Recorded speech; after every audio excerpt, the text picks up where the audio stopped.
আমি প্রথমে আপনাদের কাছে ক্ষমা চাচ্ছি। আমাদের মাহফুজ বলেছে আমাদের ব্যর্থতা আছে, ভুল আছে। আপনাদের প্রতি আমাদের অনেক অনেক অনেক বেশি দায়িত্বশীল হওয়া উচিত ছিল।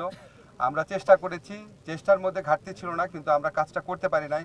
আজকে থেকে 1.5 মাস আগে আজকে এই যে এমদাদ আছে, আরও কয়েকজন ছিল প্রধান উপদেষ্টার ওখানে, তারা যখন রাত্রে এসেছিল আমি খবর পেয়ে সাথে সাথে ছুটে গেছি। আমি ওনাদেরকে নিয়ে প্রধান উপদেষ্টার কাছে গিয়েছি এবং উনি এখানে এমদাদ আছে বলবে উনি কতটা আন্তরিকতার সাথে বলেছেন যে সবার চিকিৎসার ব্যবস্থা করবেন, সব কিছু করবেন। আমাদের অবশ্যই ঘাটতি ছিল এবং আপনারা যেখানে বসে আছেন এটা আমাদের মোটেও ভালো লাগছে না। আমাদের জন্য এটা হৃদয় বিদারক ঘটনা। এবং আমরা এই যে আজকে ফরিদা আপাও ছুটে আসছেন, আমাদের যে নতুন স্বাস্থ্য উপদেষ্টা, দেখেন আমরা তো একটা জিনিস ফিল করেছি যে আমাদের ঘাটতি আছে। উনি আমাদের বিশেষ সহকারী স্বাস্থ্য মন্ত্রণালয়ের প্রতিমন্ত্রীর দায়িত্বে আছেন। উনি আমাদের যে পিজি হসপিটাল আছে এটার প্রধান হিসাবে ছিলেন, অনেক বড় একজন ডাক্তার। আমরা আমাদের যে ব্যর্থতা আছে, আমাদের যে ঘাটতি আছে, সেখান থেকে যে আমরা শেখার চেষ্টা করছি, এটা তো একটা প্রমাণ যে আমরা ওইখানে স্বাস্থ্য মন্ত্রণালয়ে একজন ওনার মতো একজন অভিজ্ঞ ডাক্তারকে বসিয়েছি। আপনারা যে রেগে আছেন, আপনারা যে কষ্ট পাচ্ছেন, ক্ষোভ পাচ্ছেন, এটা খুবই স্বাভাবিক, খুবই স্বাভাবিক। কিন্তু প্লিজ একটু বোঝার চেষ্টা করেন। এই যে মাহফুজ বললো, আসিফ বললো, ফরিদা আপা বললো, আপনারা কি আমাদেরকে রাজপথে দেখেন নাই? সব সময় দেখেছেন এবং আমাদেরকে সারা জীবন সঙ্গে পাবেন। মাহফুজ যেটা বললো, এটা তো একটা সরকার গরম ব্যাপার না। সারা জীবনে তো 15 বছরই তো আমাদেরকে দেখেছেন না? আমরা যারা সিনিয়র আছি, মাহফুজটা একটু বয়সে কম, যখন থেকে করেছেন দেখেছেন। আমাদের বললাম আমাদের ভুল হয়েছে, আমাদের ঘাটতি আছে। আমরা সেই ঘাটতি মোকাবেলার জন্য সবচেয়ে গুরুত্ব দিয়ে, আপনারা যদি চান আমিও 2টার সময় মিটিংয়ে থাকবো।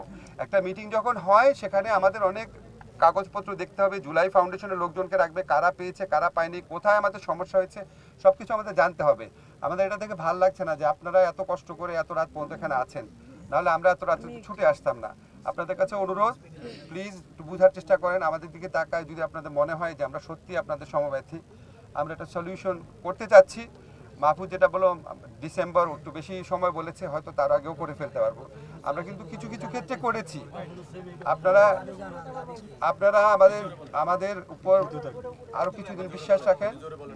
আপনারা আগামীকাল 2টার সময় আলোচনা আসেন। আমাদের একটা কংক্রিট যদি রূপরেখা যদি না পান, তাহলে আমরা লিখিত দিব এবং এটা একটা চুক্তির মতো হবে।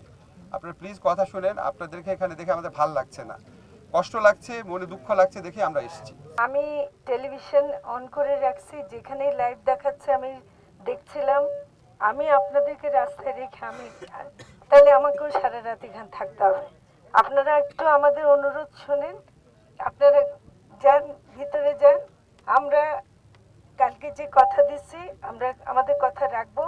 যদি আমরা কথা রাখতে ব্যর্থ হই, এরপর আপনারা যা করবেন সেটা আমরা মাথা পেতে নেব। কিন্তু আপনারা দয়া করে এখন ভিতরে যান। কালকে 2টার সময় যে মিটিংটা হবে, আপনাদের প্রতিনিধি দেবেন। মাহফুজ বলেছেন পরিষ্কার করে, আমি আর পুনরাবৃত্তি করছি না। আমরা দরকার হলে সবাই থাকবো সেই মিটিংয়ে, কিন্তু আপনাদের প্রতি আমাদের ঋণ আছে। আপনারা যে ত্যাগ স্বীকার করেছেন সেটার বিনিময়ে তো কিছু হয় না। তো কাজে আপনারা আমাদের একটা অনুরোধ রাখেন, আজকে রাত্রে আপনারা ফিরে গেলেই আমরা যাব। আপনারা আসেন, আমরা একসাথে ঢুকি।